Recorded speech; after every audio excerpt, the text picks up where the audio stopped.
ವಿರಾಜಪೇಟೆ ಆರ್ಜಿ ಪೆರುಂಬಡಿ ಗ್ರಾಮದ ಅಯ್ಯಪ್ಪ ಭಜನಾ ಮಂದಿರದ 30ನೇ ವರ್ಷದ ಮಂಡಲ ಪೂಜಾ ಮಹೋತ್ಸವ ಶ್ರದ್ಧಾ ಭಕ್ತಿಯಿಂದ ಜರುಗಿತು. ಮಂಡಲ ಪೂಜೆಯ ಅಂಗವಾಗಿ ಭಜನಾ ಮಂದಿರದ ಆವರಣದ ಸಭಾಂಗಣದಲ್ಲಿ ಶುಕ್ರವಾರ ಸಂಜೆ ಗ್ರಾಮದ ಮಕ್ಕಳಿಂದ ಭಕ್ತಿ ಪ್ರಧಾನ ಸಾಂಸ್ಕೃತಿಕ ಕಾರ್ಯಕ್ರಮಗಳು ಜರುಗಿದವು. ಶನಿವಾರ ಬೆಳಿಗ್ಗೆ ಗಣಪತಿ ಹೋಮದೊಂದಿಗೆ ಪೂಜಾ ವಿಧಿವಿಧಾನಕ್ಕೆ ಚಾಲನೆ ನೀಡಲಾಯಿತು. ಮಧ್ಯಾಹ್ನ ವಿಶೇಷ ಪೂಜೆ, ಭಜನೆ, ಮಹಾಪೂಜೆ ನಡೆಯಿತು. ಸಂಜೆ 6 ಗಂಟೆಗೆ ಮಂದಿರ ಮುಂಭಾಗದಿಂದ ಅಯ್ಯಪ್ಪನ ಉತ್ಸವ ಮೂರ್ತಿ, ವಿದ್ಯುತ್ ಅಲಂಕೃತ ಮಂಟಪದೊಂದಿಗೆ ಮಹಿಳೆಯರು, ಮಕ್ಕಳ ತಾಲಾಪುಲಿ, ಅಯ್ಯಪ್ಪ ವ್ರತಧಾರಿಗಳ ಕಳಶ ಹೊತ್ತು ಅಯ್ಯಪ್ಪ ಘೋಷ, ಚಂಡೆ ವಾದ್ಯಗಳೊಂದಿಗೆ ಶೋಭಾಯಾತ್ರೆ ಜರುಗಿತು. 30ನೇ ವರ್ಷದ ಅದ್ದೂರಿಯ ಮಂಡಲ ಪೂಜಾ ಮಹೋತ್ಸವ ಅಂಗವಾಗಿ ನಿನ್ನೆ ನಾವು ನಮ್ಮ ಅಯ್ಯಪ್ಪ ಭಜನಾ ಮಂದಿರ ಪೆರುಂಬಾಡಿ ಗ್ರಾಮದಲ್ಲಿ ನಿನ್ನೆ ಸಾಂಸ್ಕೃತಿಕ ಕಾರ್ಯಕ್ರಮ, ಹಲವಾರು ಗ್ರಾಮಸ್ಥರ ಪುಟಾಣಿ ಮಕ್ಕಳಿಂದ ಹಿರಿಯರ ಸಾಂಸ್ಕೃತಿಕ ಕಾರ್ಯಕ್ರಮ ಅಚ್ಚುಕಟ್ಟಾಗಿ ನಡೆಯಿತು. ತುಂಬ ಅದ್ದೂರಿಯಾಗಿ ನಿನ್ನೆಯಿಂದ ಪ್ರಾರಂಭವಾದಂತಹ ನಮ್ಮ ಶುಭ ದಿನ ಇಂದು ಬೆಳಿಗ್ಗೆ 6 ಗಂಟೆಗೆ ಸರಿಯಾಗಿ ಗಣಪತಿ ಹೋಮ, ತದನಂತರ 12 ಗಂಟೆಗೆ ಮಹಾಪೂಜೆಯೊಂದಿಗೆ ಇದೀಗ 6 ಗಂಟೆ 6:30ಯಿಂದ ತಾಲೂಕಲ್ಲಿ ಹೋಗಿ ನಮ್ಮ ನಾಡಿನ ಗ್ರಾಮಸ್ಥರು ದೇವಸ್ಥಾನದಿಂದ ಚೆಕ್ ಪೋಸ್ಟ್ ಬಳಿಯಿಂದ ಚಾಮುಂಡಿ ದೇವಸ್ಥಾನಕ್ಕೆ ಹೋಗಿ ತೆರಳಿ ಈಗ ನಾವು ದೇವಸ್ಥಾನಕ್ಕೆ ಹೋಗಿದ್ದೀವಿ.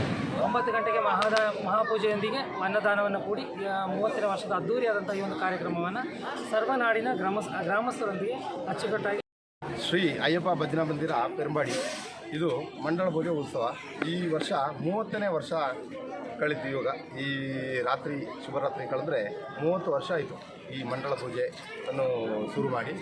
ಆದ್ದರಿಂದ ಬೆಳಿಗ್ಗೆ ಗಣಪತಿ ಹೋಮದಿಂದ 6 ಗಂಟೆಗೆ ಗಣಪತಿ ಹೋಮ ಇರುತ್ತೆ. ಮಧ್ಯಾಹ್ನ 12 ಗಂಟೆಗೆ ಮಹಾಪೂಜೆ ಇರುತ್ತೆ. ಈಗ ಪಡಿಪೂಜೆಯಾಗಿ ಮಂಡಲ ಪೂಜೆ ಆಗಿ ಅನ್ನದಾನ, ಬೆಳಿಗ್ಗೆ ಒಂದು ಅನ್ನದಾನ ಇರುತ್ತೆ, ಮಧ್ಯಾಹ್ನ ಸಮೇತ ಒಂದು ಅನ್ನದಾನ ಇರುತ್ತೆ, ಬೆಳಿಗ್ಗೆನೂ ಸಮೇತ ಈ ಅನ್ನದಾನವನ್ನು ನೀಡಿ ವರ್ಷ ನಾವು ಇಲ್ಲಿ ಕೊಡ್ತಾ ಇದ್ದೀವಿ.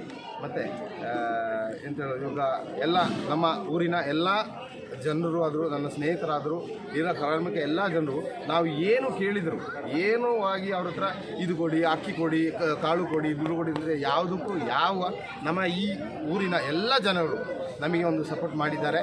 ಆದ್ದರಿಂದ ಇನ್ನು ಮುಂದಕ್ಕೂ ಇರುವ ವರ್ಷಕ್ಕೂ ಇದೇ ಥರ ನಮಗೆ ಒಂದು ಸಪೋರ್ಟ್ ಮಾಡಿ ಈ ಒಂದು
ವರ್ಷದ ಮಂಡಲ ಉತ್ಸವವನ್ನು ನಾವು ನಿನ್ನೆ ದಿನ ಮಕ್ಕಳ ಸಾಂಸ್ಕೃತಿಕ ಕಾರ್ಯಕ್ರಮದೊಂದಿಗೆ ಶುರು ಮಾಡಿ ಇವತ್ತು ನಾವು 2ನೇ ದಿನಕ್ಕೆ ಕಾಲಿಟ್ಟಿದ್ದೀವಿ.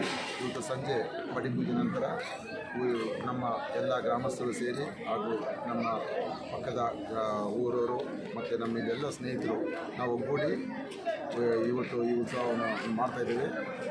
ಅದೇ ರೀತಿ ಸಾಯಂಕಾಲ ಇವಾಗ ಅನ್ನದಾನ ಕಾರ್ಯಕ್ರಮ ಇರ್ತದೆ. ಹಾಗೆ ಇನ್ನು ಮುಂದಿನ ವರ್ಷ ಇದಕ್ಕಿಂತ ಹೆಚ್ಚಾಗಿ ವಿಜೃಂಭಣೆ ಮಾಡೋಕ್ಕೆ ತೀರ್ಮಾನ ಮಾಡಿದ್ದೀವಿ ಎಂದು ಆಶಿಸ್ತೇನೆ. ಮೆರವಣಿಗೆ ಚೆಕ್ಪೋಸ್ಟ್ವರೆಗೆ ಸಾಗಿ ಚಾಮುಂಡಿ ಮಾಳದಲ್ಲಿ ವಿಶೇಷ ಪೂಜೆ ಸಲ್ಲಿಸಿ ಬಳಿಕ ಭಜನಾ ಮಂದಿರದಲ್ಲಿ ಅಂತ್ಯಗೊಂಡಿತು. 18 ಪಡಿಪೂಜೆ, ಮಹಾಪೂಜೆ ನಡೆಯಿತು.